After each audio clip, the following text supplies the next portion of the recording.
इस युग के धर्माचार्य क्या है?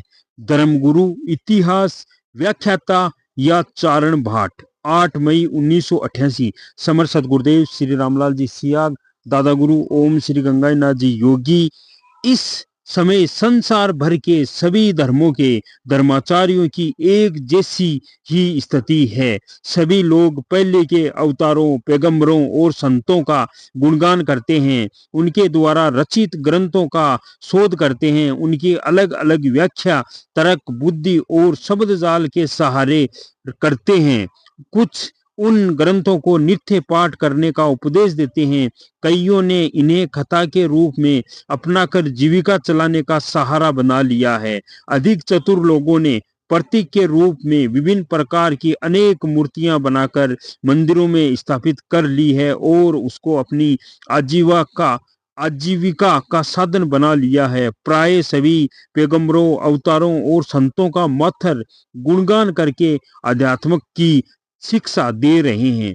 जिस प्रकार विभिन्न युगों में अनेक संतों ने उस परम सत्ता का साक्षात्कार और प्रत्यक्षानुभूति की है, वह रास्ता कोई नहीं बता रहा है। केवल गुणगान में कुछ भी लाभ होने वाला नहीं है। अक्सर हम किसी अच्छे खाद्य पदार्थ का केवल गुणगान वर्षों तक करते रहे तो हमें कुछ भी लाभ नहीं होगा। अगर हम बिना गुणगान किए उसे खाना प्रारंभ कर दे तो निश्चित रूप से उसका प्रभाव हम अपने स्वास्थ्य पर महसूस करने लगेंगे। यही सिद्धांत जीवन के हर क्षेत्र में लागू होता है। इससे भिन्न सभी रास्ते काल्पनिक, भ्रम पैदा करने वाले और भटकाने वाले हैं। दुख की बात तो यह है कि इस समय संसार के सभी धर्मों में ऐसे लोगों का बोलबाला है, वे सच्चाई की बात सुनने तक को तैयार नहीं है। उन्हें भारी भय है कि अगर कहीं ऐसी सच्चाई प्रकट हो गई तो हमारी सत्ता का अंत हो जाएगा। यही कारण है कि संसार के अधिकतर बुद्धिजीवी लोग परिणाम के अभाव में उनसे विमुख ही नहीं हो गए, उनके खिलाफ विद्रोह तक करने लगे हैं, परंतु फिर भी वे अपना काम धन के बल पर अबाध गति से चलाते जा रहे हैं। वे रुककर अपने अनुयायियों को दूसरों की बात सुनने का अवसर तक नहीं देना चाहते हैं, परंतु उनका यह भ्रम है। यह यथास्थितिवादी लोग नहीं समझते हैं कि काल चक्र निरंतर चलता रहता है, उसकी गति में कभी भी व्यवधान नहीं आ सकता है।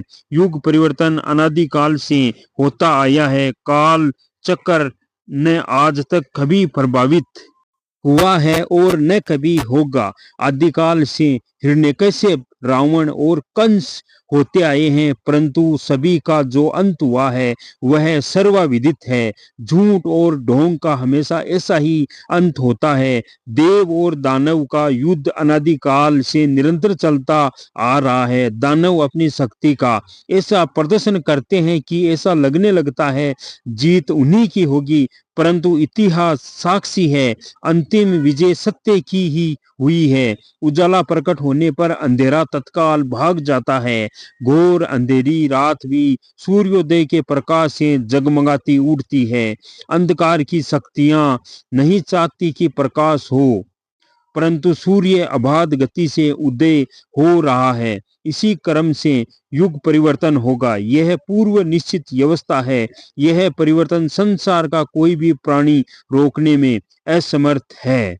हम देखते हैं अंग्रेजों के राज्य में कभी सूर्य अस्त ही नहीं होता था। आज उनके राज्य में सूर्य बहुत कम समय तक दिखाई देता है। यह परिवर्तन इसी सर्दी की देन है। संसार में जो देश उठ रहे हैं उनकी प्रगति को कोई नहीं रोक सकता है।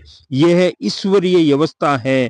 इसके संबंध में भारत के ही नहीं, संसार के अनेक संत भविष्यवाणियां कर चुके हैं। इस संबंध में महर्षि श्री अरविंद ने स्पष्ट कहा है, भारत ही संसार को आध्यात्मिक दान देगा, इसका क्षेत्र सार्वभौम होगा।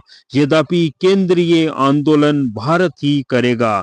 इसका समय भी 1993-94 बताया है श्री महर्षि अरविंद की भविष्यवाणी के अनुसार।